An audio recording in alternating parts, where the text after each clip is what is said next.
श्रीगुरुवे नमः। अज्ञानतिमिरान्धस्य ज्ञानाञ्जनशलाकया चक्षुरुन्मीलितं तस्मै श्रीगुरुवे नमः।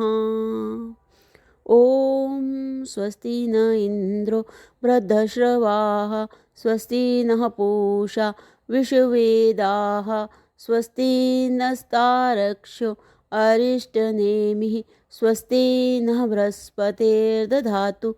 ॐ शान्तिः शान्तिः शान्तिः। ओम प्रणाम। भगवान स्वामी अखंडानंद सरस्वती जी महाराज जी द्वारा विरचित साधना और ब्रह्म अनुभूति से हमारा टॉपिक चल रहा है भगवान विमुख जन भजन में कैसे लगें। तो इसको आगे कंटिन्यू करते हुए प्रश्न आया था कि भाई जो लोग अदृश्य सत्ता को मानते हैं वे भी तो अपराध करते हैं, और पूछिए तो उनके अपराधों से घबरा कर ही लोगों ने अदृश्य सत्ता को अस्वीकार किया है। तो स्वामी जी बता रहे हैं कि भाई वो मानते नहीं हैं, मानने का ढोंग करते हैं।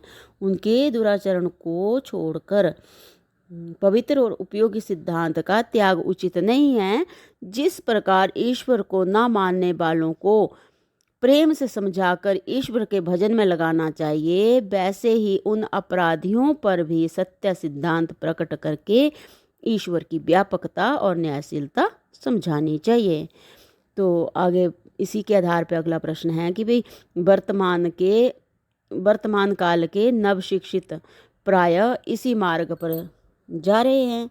उनकी शिक्षा उससे संस्कृत बुद्धि ऐसा ही करने का उपदेश करती है। क्या कारण है? तो स्वामी जी बता रहे हैं कि समाज के मनोवैज्ञानिक अध्ययन का अभाव, समाज के मनोवैज्ञानिक अध्ययन का अभाव, अनुभव की कमी, सहसाकारिता, भोग अभिमुखता और धर्महीन देशों का अंध अनुकरण ही इसका कारण है। अगला प्रश्न है भगवान की यह तो उपयोगिता की बात हुई, सत्य क्या है? तो स्वामी जी बता रहे हैं कि उपयोगिता की दृष्टि से भी कई बातें स्वीकार करनी पड़ती हैं। गणित शास्त्र में अनेकों स्वयं सिद्धियां केवल व्यवहार सिद्धि के लिए मानी गई हैं। दीर्घता और विस्तार से रहित, बिंदु से बनी रेखा, रेखा से बने अक्षर सबके सब निराकार हैं। फिर भी व्यवहार सिद्धि के लिए देश भेद से अक्षरों की अनेकों आकृतियां स्वीकृत हुई हैं, और आज उनके बिना समाज का कोई काम नहीं चल सकता। समय विभाग, वर्ष, मास, पक्ष, दिन, मुहूर्त आदि के नाम केवल व्यवहार सिद्धि के लिए कल्पित हैं। नहीं तो रविवार और सोमवार में काल की दृष्टि से क्या भेद है? प्रत्येक वस्तु का रूढ़ नाम, पूर्व पश्चिम आदि के दिग्भेद भी सामाजिक उपयोगिता के लिए ही हैं। ऐसी स्थिति में यदि ईश्वर, धर्म और शास्त्रों को केवल उपयोगिता की दृष्टि से ही स्वीकार किया जाए तो क्या हानि है? कहने का अभिप्राय यहाँ इतना है कि उपयोगिता की दृष्टि से भी यह ठीक है, सत्य तो यही है, सत्य तो है ही। हाँ, स्वामी जी बता रहे हैं कि कहने का अभिप्राय यहाँ इतना ही है कि यहाँ उपयोगिता की दृष्टि से भी यह ठीक है और सत्य तो है ही। तो अगला प्रश्न है भगवान की सत्य कैसे है? तो स्वामी जी बता रहे हैं कि प्राय 3 प्रश्न उठा सकते हैं। क्यों, कैसे और क्या। क्यों, कैसे और क्या, ये प्राय 3 प्रश्न उठा सकते हैं। इन प्रश्नों का ठीक ठीक उत्तर देने के लिए 3 प्रकार के शास्त्र हैं। किसी वस्तु का निर्माण कैसे अर्थात किस प्रकार होता है, इसका उत्तर आधुनिक शास्त्र देता है। किस अनुपात से मिट्टी, पानी, उष्णता आदि के संयोग से किस प्रकार की चेतना का विकास होने पर वृक्ष की कौन सी जाति बनती है, यह बात यंत्र के द्वारा परीक्षा करके बतलाई जा सकती है। किस वस्तु का क्यों निर्माण होता है, यह अदृष्ट विषयक प्रश्न है। क्यों निर्माण होता है, स्वामी जी बता रहे हैं कि ये जो है वो अदृष्ट विषयक प्रश्न है। इसका अर्थ है अमुक वस्तु का निर्माण किस लिए, किस प्रयोजन से हुआ। यदि उस वस्तु को बनाने वाला कोई दूसरा व्यक्ति है तब इस प्रश्न का यह आशय हुआ कि उसने किस उद्देश्य से यह वस्तु की सृष्टि की।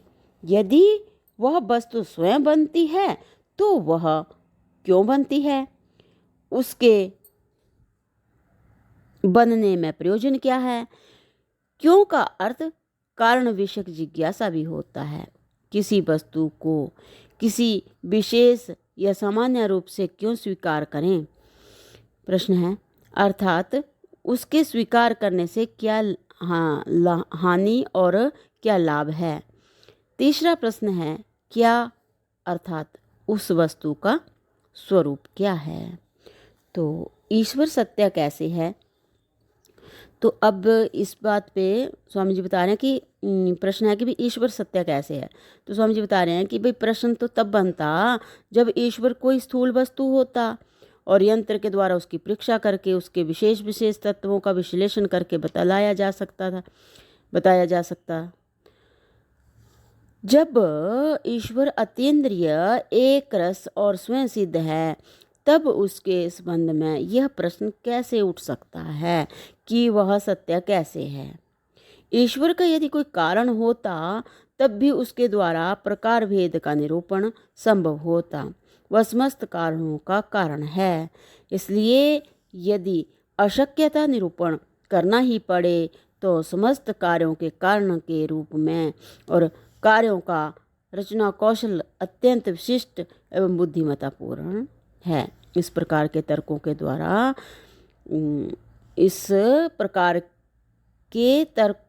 द्वारा किया जा सकता है।